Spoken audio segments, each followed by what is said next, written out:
Here we have a person who has Rahu in the 10th. It's in the 10th Rashi from the ascendant, and it's also conjunct the 10th Bhava from the ascendant. And it's conjunct 3 planets. So this person has a lot of Rahu in their life, which means that there's a lot of planets that are really heavily going to be developed into completely new and different things this lifetime. So 3 planets conjunct Rahu, life is going to be full of surprises, no doubt. So let's just study Rahu first of all, as far as he himself is concerned. In the 10th house in Cancer, that shows a person who is learning to take action in their life, which is Rahu in the 10th, but in accordance to what their needs are, to what their inner needs are requiring, which is Rahu in Cancer.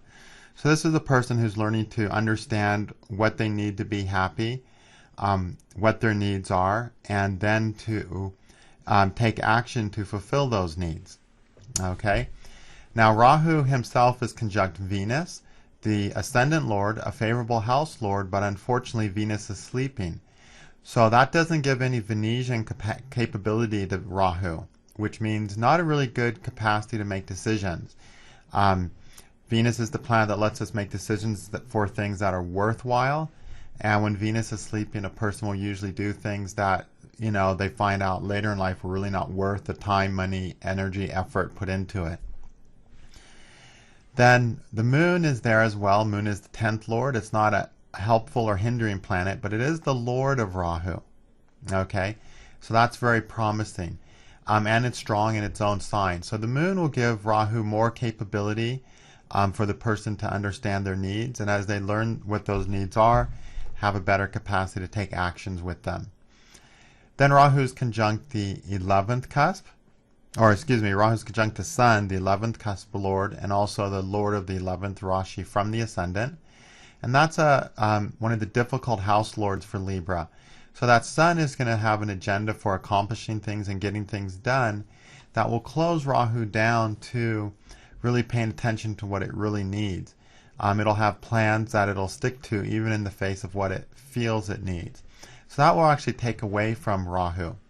So we have 2 planets really not helping Rahu, Sun and Venus, compared to 1 planet, Moon, that is helping. So it's not a great Rahu, and shows some possibility of, difficult situations in Rahu period. Aspect-wise, Rahu is aspected by Jupiter to 53 points and Saturn to 8 points. Jupiter's the bigger influence, 53 points, so that gives a lot of knowledge and understanding. It's a strong, capable Jupiter, but it's also the ruler of the 3rd and 6th house from the ascendant. So it's a planet that again has a focus to get certain things done that will actually take away from the time spent in Rahu developing its needs and taking actions to achieve what it needs in its life. Okay?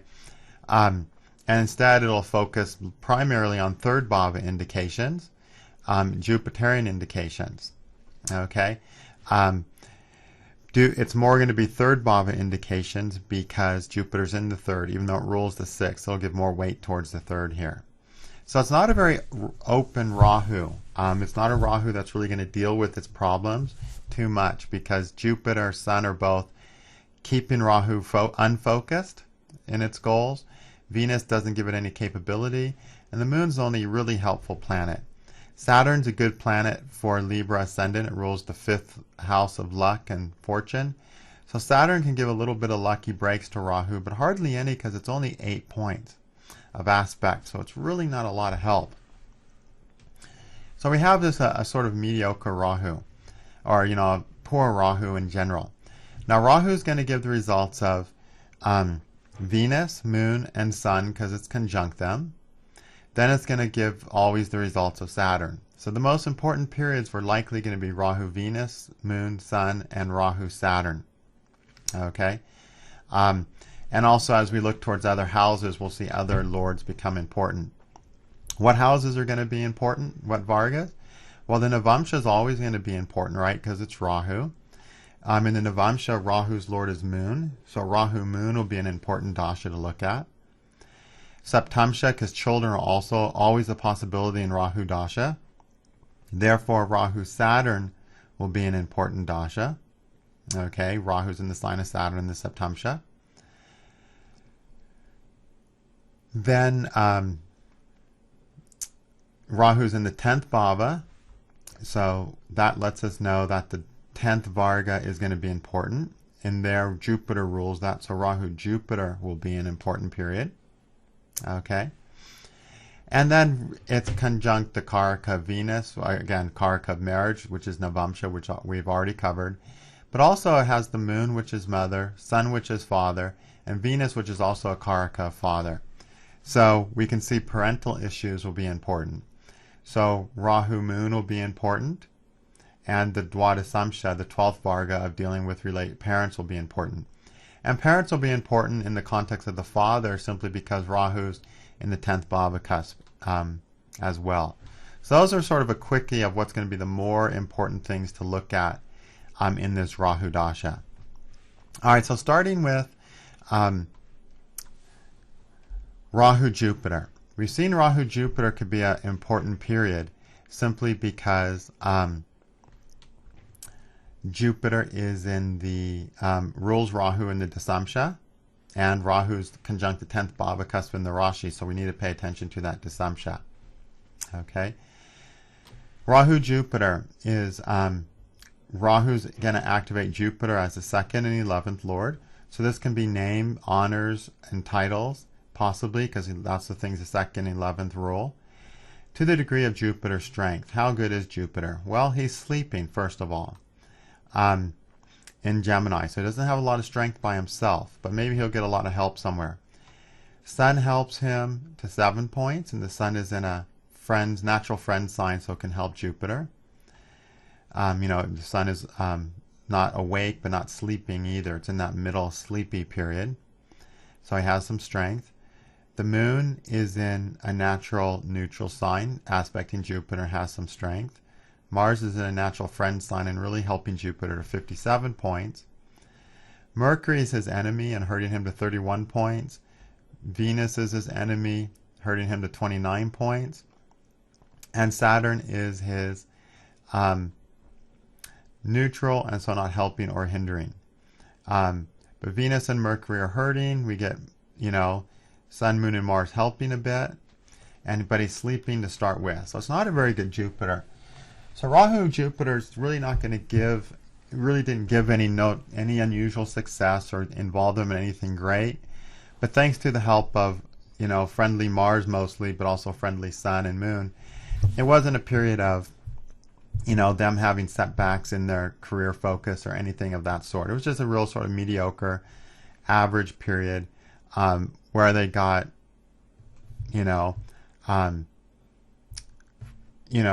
where they started a new work type thing, but it wasn't something great. It was great because it was new, so it was a new thing, but it wasn't like an amazing thing. It was a mediocre beginning, basically. Okay, so Rahu Jupiter gave something that was important in that time, but nothing really powerful, simply because Jupiter is sleeping and not in good shape. Okay, then we come to Rahu Saturn, and in Rahu Saturn period, we're going to give the effects of Saturn here. And Saturn happens, first of all, to be the 5th lord. And Rahu also can give children. So one thing we have to think about is Rahu Saturn in the possible context of children. Okay? So we have to look at the Saptamsha.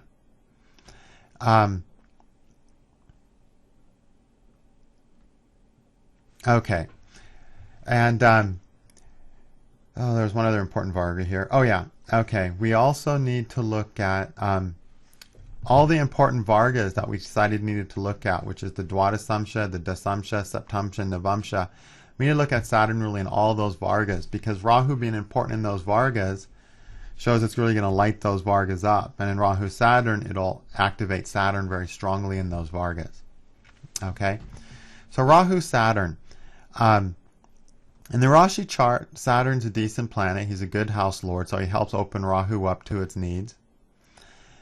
Saturn himself is in the 12th house, so it's not something easily done, though. It's okay.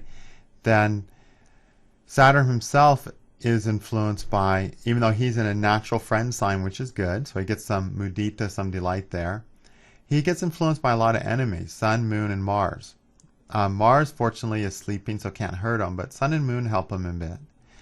But then Venus helps, well, he can't because he's sleeping, and Jupiter's indifferent.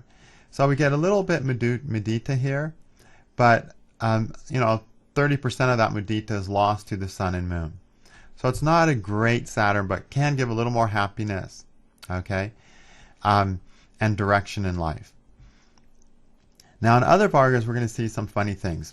In the Navamsha, Rahu's in Cancer, and Saturn is, okay, and it's going to activate the Moon in general, the 4th and 12th lords, okay? Saturn is ruling the 10th and 6th bhavas, as well as the 2nd bhava, okay? Saturn's well placed by being in an angle. Saturn is promising some difficulty simply because Saturn's in the 8th from the Rahu. And anytime you have a 6-8 position where the Antardasha Lord's in the 8th from the Dasha Lord in a Varga, there's going to be some changes around that Varga. And as we know, Rahu Saturn can create some pretty serious changes times to begin with. So we got a real serious shift in this period in Rahu Saturn for sure, in respect to marriage possibilities. Now what happened is, in Rahu Saturn, they were with the person they really loved and really, really wanted to marry.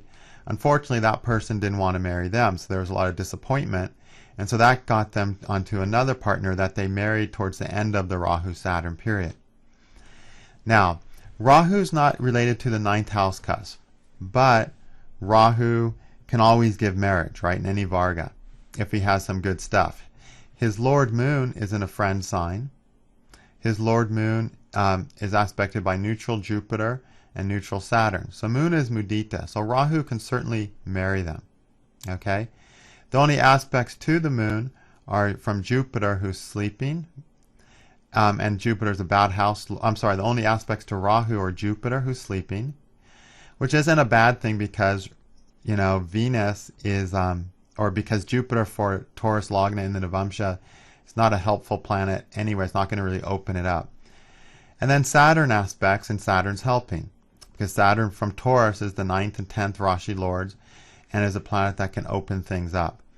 So Rahu Saturn actually has some potential for marriage, even though they don't have anything to do with the 9th house. Now, as I've mentioned before, the lords of the 4th or 10th in the Navamsha and even the Rashi chart, or planets in those houses, can, in a woman's chart, make her get married in the context of that sort of becoming her career. So a housewife type marriage. Okay? And this is exactly what we have going on here. Rahu's activating the 4th house. Okay? Saturn rules the 10th bhava cusp. And we have a perfect marital type, housewife type marriage. Okay? Someone who becomes marriage and that becomes her career during that time, which is another way of saying just marrying for the guy and not being concerned about where that takes her in life. And that's exactly what happened with this person towards the end of Rahu Saturn. Another important thing is, for certain ascendants, for Taurus and Libra ascendant, Saturn becomes what's called a yoga karaka. And everyone's sort of heard of that. We're going to talk a lot more about that later. But it sort of helps with understand this chart, so I'm going to mention it right now. When a planet's a yoga karaka, that means he rules an angle and a trine both in a chart. Then he becomes capable of giving the effects of that Varga, or of that chart. So for Taurus rising, whatever Varga Taurus rises in, Saturn is always capable of giving the full effects of that Varga, okay, in its dasha. So here we have a Taurus rising, Rahu's giving the effects of Saturn, and Saturn is going to give the effects of the Varga, which is Navamsha Varga, the Varga of marriage. Okay? So Rahu Saturn gives marriage, but not easily because there's a 6-8 position between Rahu and Saturn. Okay? Also, Rahu's going to activate not only the fourth cusp, but also the 12th cusp. Okay? And so the marriage happened in secret. Okay, they actually eloped. Rahu's the karaka of foreign places and foreigners. In the sign of Cancer, the foreign place sign, well, in Rahu Saturn, not only did she marry in secret, she also married someone from a foreign country and then moved to a foreign country after the marriage. And we see all that in this Rashi chart. Rahu's activating Cancer, where the fourth cusp is. Rahu's the karaka of foreigners. And there we have it. And Saturn, it gets activated through Rahu as well. Rahu Saturn comes along, completes it, and they marry in secret. Okay. Now let's look at the Saptamsha, though. This is where it gets really interesting. Rahu Saturn is not looking really good, is it? Let's look at Rahu in the Saptamsha first. It's influenced by Jupiter, a good house lord from the ascendant, and a planet in a natural friend sign. So Jupiter is going to help Rahu become more open and more capable. So that helps Rahu be more capable of giving children and relationships that have some meaning. Saturn, however, is its lord, which could help, but Saturn's debilitated sleeping. So Rahu Saturn is not great for real working partnership,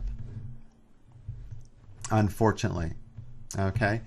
Now, how is Saturn sitting himself? He's sleeping, he's debilitated in a natural enemy sign, so he's in bad shape. Saturn is aspected by enemy Sun, just a little bit, by enemy Moon, a little bit, the enemy Mars by a decent amount, by neutral Jupiter, and then helped by Venus only to 17 points.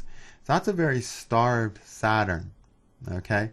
So in the first couple years of Rahu Saturn, this person was trying to have a relationship with someone who didn't care about her, and she had a relationship with him, but really he didn't care about her, and there was nothing constructive or productive about it. It was a very disappointing relationship. Okay? But how did it even happen? Why did a bad relationship even happen under this Rahu Saturn? Well, Saturn rules Rahu, and the dispositor of a planet always becomes an important period. And Rahu's period's always important in the Saptamsha. So Rahu Saturn basically becomes an important but unhappy period for this woman in the context of relationships, where a lot of disappointments came.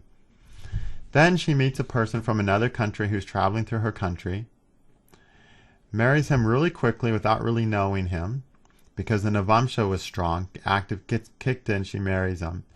But she doesn't really have a real working partnership with that person either. So we can say she marries committedly because of the strength of Saturn in the Navamsha, but the person she marries in Rahu Saturn is not someone who she's going to be able to have a really great relationship with, because it's just that Saturn is terrible in the Saptamsha. Okay? So, marriage happens in Rahu Saturn, but not an easy one. Now, we also said that the 10th bhava cusp getting activated, along with Venus, Moon, and Sun, are important. So we also need to look at the Dwadasamsha. In the Dwadasamsha, Rahu's in the first house. And it's going to activate Saturn. Saturn's the 7th lord, lord of marriage and partners. Saturn's sleeping. Saturn's hammered by 3 enemies. Sun who's sleeping, who can't help it, but the Moon and Mars hurt it, especially Mars. Then Jupiter doesn't make a difference. Venus is sleeping, so can't help. So that's a very thirsty Saturn. It's in a natural enemy sign, but a watery sign at least. So it's a thirsty Saturn. So Rahu Saturn becomes an emotionally more distant period with their parents, because parents didn't want the marriage to take place. Okay? They didn't think the guy was right for her. And so she ran off and got married and emotionally distanced herself from her parents. She didn't not come back after marriage. She just came back and said, "Oh, we're married. There's nothing you can do." So they talked throughout that time. It didn't terminate the relationship with the parents. She still contacted her parents regularly after that. But Rahu Saturn put thirst between that relationship, unfortunately, because Saturn gets activated through Rahu, and then Rahu Saturn comes, and it happens. Thirst happens in their relationship largely through seventh Bhava of Cups, her choice in a relationship. Okay. In the Dasamsha, is Rahu Saturn going to be very important? Well, Rahu's activating Saturn, who's sleeping in the second house. Saturn's important for career. First, Saturn's always an important planet in the Dasamsha. In this chart, he rules the Lagna Lord Mercury, but he's sleeping. And so he's not going to be able to do much. And then, of course, Saturn's impacted by a lot of enemies, as we've already seen, Sun, Moon, and Mars, all which are taking strength from Saturn. So Saturn's in a watery sign, luckily, so he's totally thirsted. So there's no career success in Rahu Saturn period, okay, at all, okay. So you can see how this person in Rahu Saturn didn't have a really good focus for herself, and you know, see how strong Saturn is in the Navamsha, and so marriage becomes the focus of Rahu Saturn, and she throws all of her eggs into that marriage basket, okay, and gets a marriage that's solid, but not one with a work partner that they're going to have the easiest productivity with, because the Saturn is bad in the Saptamsha. Okay. Now, at the very end of Rahu Saturn, they conceive a child. Now, how does that happen? Okay. Well, because Rahu rules Saturn, or Saturn rules Rahu, and Saturn can always give the results of Rahu.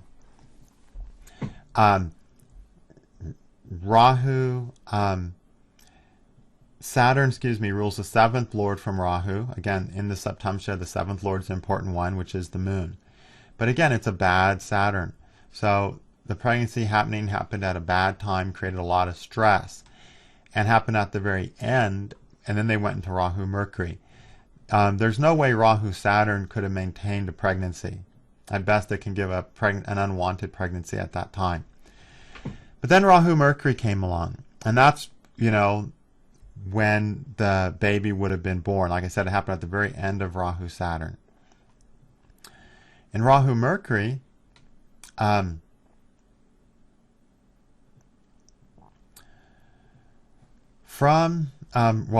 can give children. Mercury rules the fifth Bhava cusp in the Saptamsha, the Bhava of children. And also it helped by ruling the 10th Bhava cusp, the cusp of action.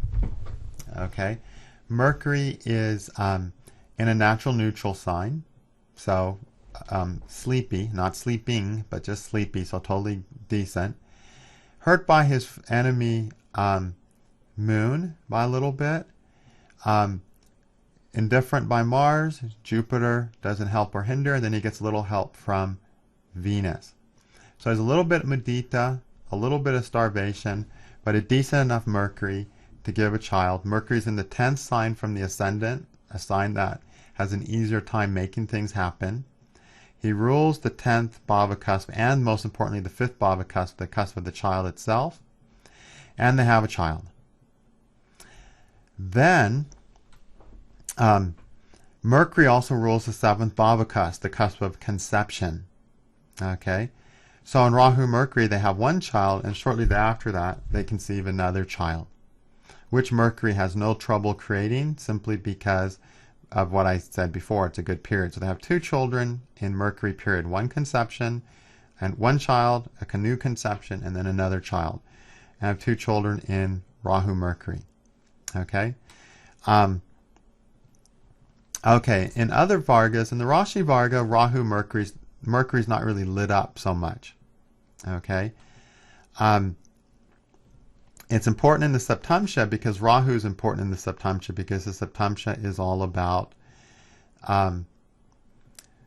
children, and we have to look at Rahu always for children possibilities.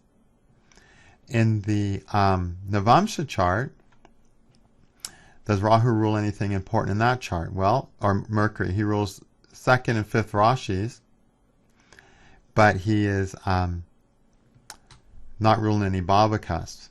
And then he rules Jupiter, the husband, the Karaka. Mercury's a helpful planet for Taurus. He's in good dignity. And so in Rahu Mercury period, the birth of children helps the relationship become a more enjoyable, friendly environment. And it's probably the one of the happier times in the person's marriage life. And we can see in the Septumsha, Mercury being in good shape as the 7th Lord helps us be a more productive, happy time in her marriage life and relationship life. 2 children came along. The other really important period, Rahu Venus, we talked about, is always important, right? And this person's chart is particularly important because Rahu and Venus are conjunct. So Venus is getting activated too. In the Rasi chart, Venus is in terrible shape. It's the Lagna Lord sleeping. It's starred by the sun, moon, and agitated by the sun. Only helps it gets is from Saturn to a measly 4 points. So that's a very starved and agitated Venus as the Lagna Lord. So Rahu Venus has some possible physical problems. Venus is also the 8th Lord, the Lord of death.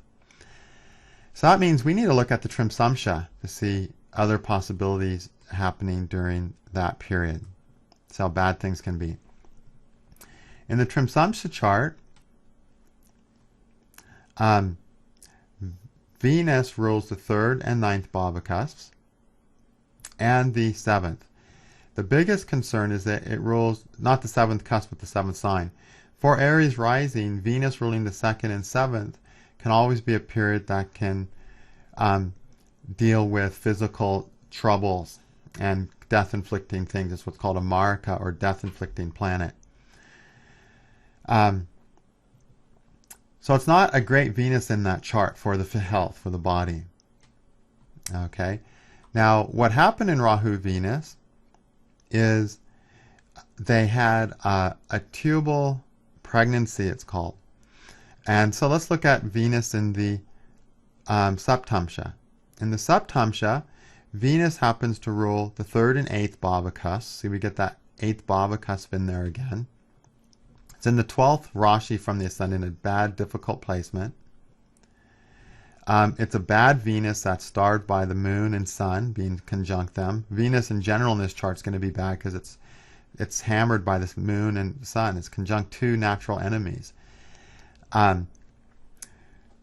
Venus rules the 5th sign from the ascendant.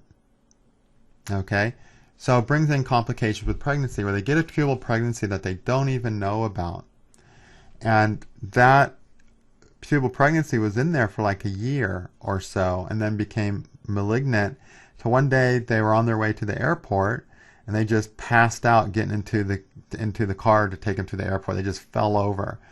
Luckily, the person who was getting them into the car at the time was a gynecological surgeon.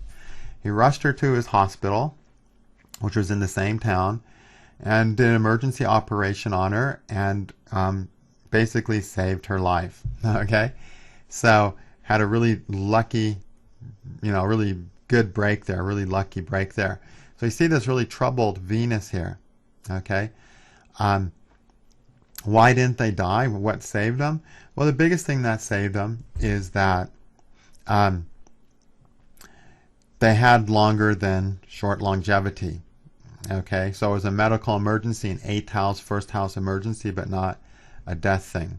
Okay, so that was a crisis time in their life, health-wise. Okay. All right, so then we came upon Rahu's sun. We said would be important, right? Sun rules the 10th bhavacusp, 11th bhavacusp. It's in the 10th. So that's degrees and honors and diplomas and things like that. Okay. Sun in Cancer is in a natural friend sign, so it's delighted mudita. It's aspected by Mars and Jupiter, so it's very delighted. And conjunct its friend Moon, so that's a very delighted sun. So during Rahu's sun, this person starts focusing in a more ambitious way in their life, goes and gets some training so that they can start working. Okay, it's more focused on that. That means we have to take it to the Dasamsha. In the Dasamsha chart, Sun is in good dignity. Okay, it's in a natural friend sign. And again, it's influenced by Jupiter, who's sleeping, unfortunately, but Mars by 3 points. So It's delighted. It's also conjunct Venus, though, and Venus is a natural enemy, and that's going to starve it. Since Venus is a conjunction, it'll starve the sun, even though the sun's in Scorpio. If the sun was, it was an aspect from Venus, it would just thirst it when the sun's in Scorpio, in the watery sun. But it's Venus-Sun conjunction here. So the sun gets some starvation there. But they do get a little focused on their career. They get that 11th house degree that they can actually go do something. And then start doing it, but not in a really big way, because the sun is really not great. From the ascendant, the sun is the third bhava lord. So its influence on Rahu is not really opening up Rahu to making all that much money and stuff. Okay? But they get a little focus in that direction. It's the first time since marriage that they focus on their career. So it was important in that context. Then Rahu Moon's going to be important. Now we got the 10th house again getting activated really strongly. So we have to look at that Dasamsha. In the Dasamsha, the moon is in a natural neutral sign aspected by two natural neutrals. Okay? So not a great moon, not a really focused moon that we have here. The moon is this is just sort of neutral and different, so it doesn't really boost the career. Let's look at some other Vargas though that things might where the moon might be important. Is it going to be important in the Navamsha? Well, moon rules Rahu in the Navamsha. Okay, so you bet it's going to be really important for how Rahu is taking the marriage life during that time. Okay.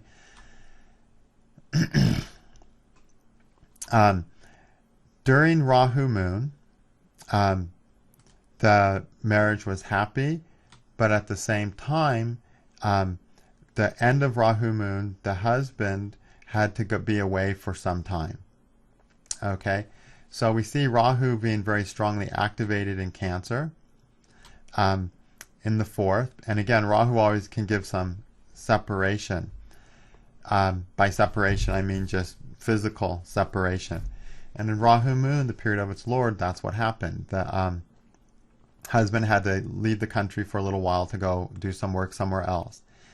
But the marriage was relatively happy because the moon is in a friend sign. The moon is it's influenced by friend Jupiter who's sleeping, or neutral Jupiter, but it's in a friend sign to start with. So it was a decent marriage time, but just a little bit of distance between them. Now in the Saptamsha, the moon rules the 7th house from Rahu, and that's the house of conception. Okay, so and again, and also the moon is always a period that we can conceive under. And sun, moon, dashas just love to give children too. Not as much as Rahu, but it can.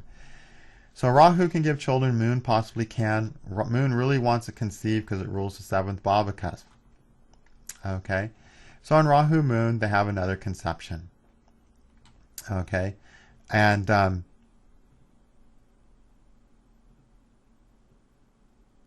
okay, they have another conception.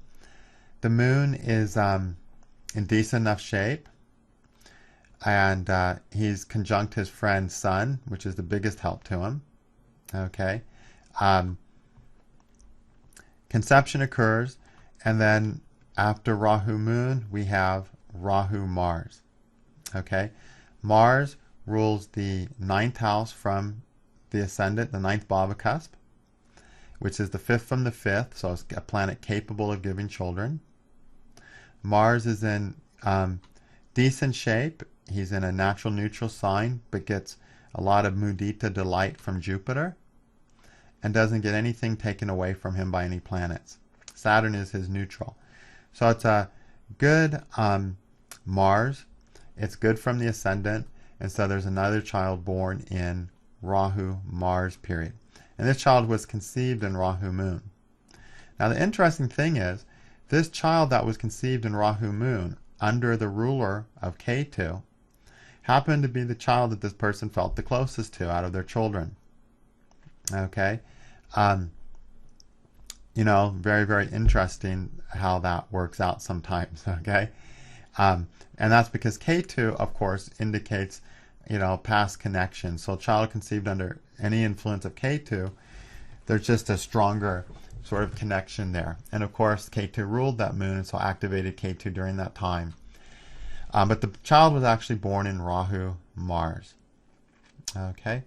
And we can see Mars is also productive for children simply because he rules Jupiter, the Karaka of children, who also happens to be the Lagna Lord for this person. So Mars is very heavily actually activating children as that ruling the Karaka, ruling the Lagna Lord, and ruling the ninth Bhava Cusp.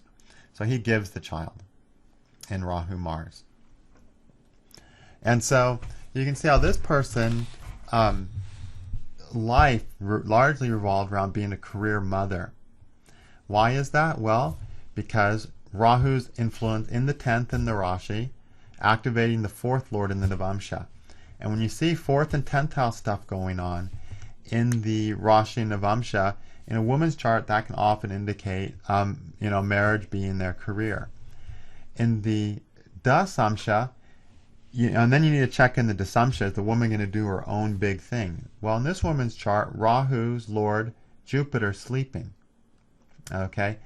Saturn, the important planet in the Dasamsha, who Rahu activates, is sleeping. Okay? So, because of those sleeping planets in the 10th, Varga, she doesn't really activate her own career. All the status she gets is from her husband, whose career went well. Okay, as we'd expect, because Saturn's in great shape, Rahu's Lord Moon is in good shape in the Navamsha as well. So she gets her status, the 10th house thing, from her marriage. So she didn't marry a loser or someone who wasn't capable or doing anything useful.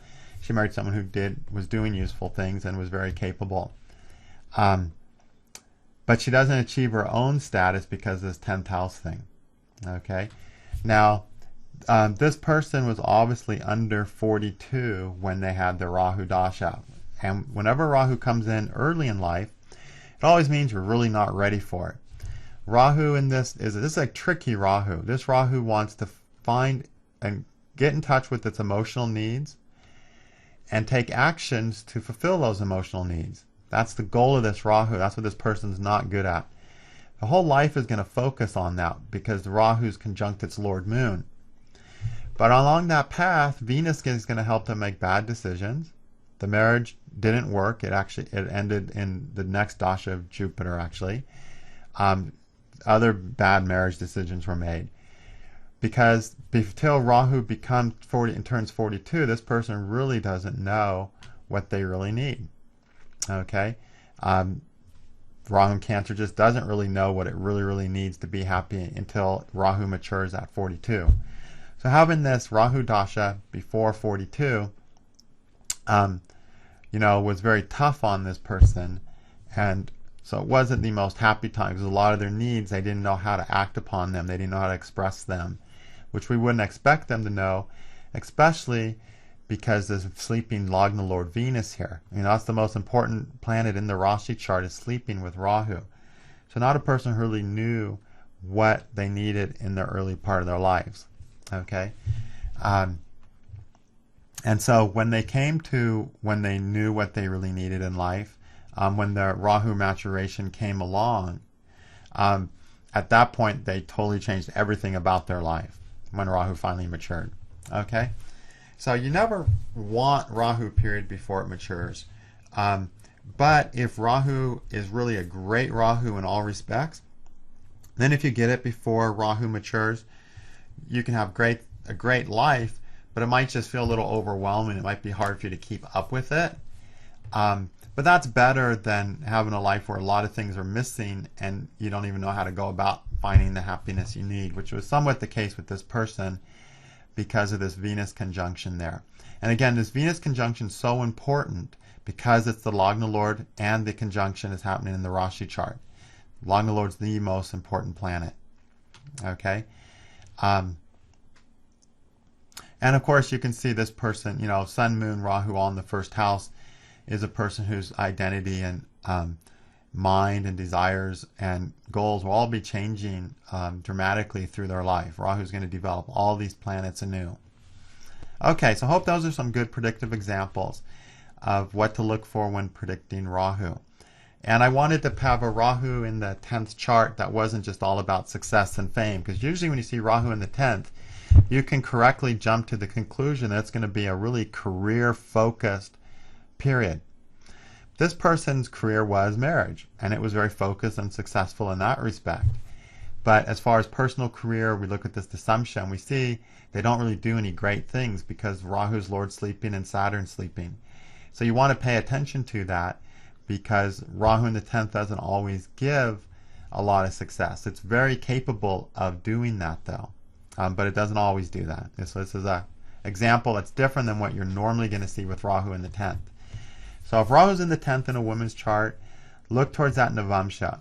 If it's really doing great there, that may indicate a career marriage, especially if in the Navamsha the 4th or 10th houses are getting lit up by Rahu, as they are in this. And if that's combined with Rahu being not very active in the Dasamsha, then you've got a person who's not going to do a lot with their own career and is going to make their marriage the majority of their life.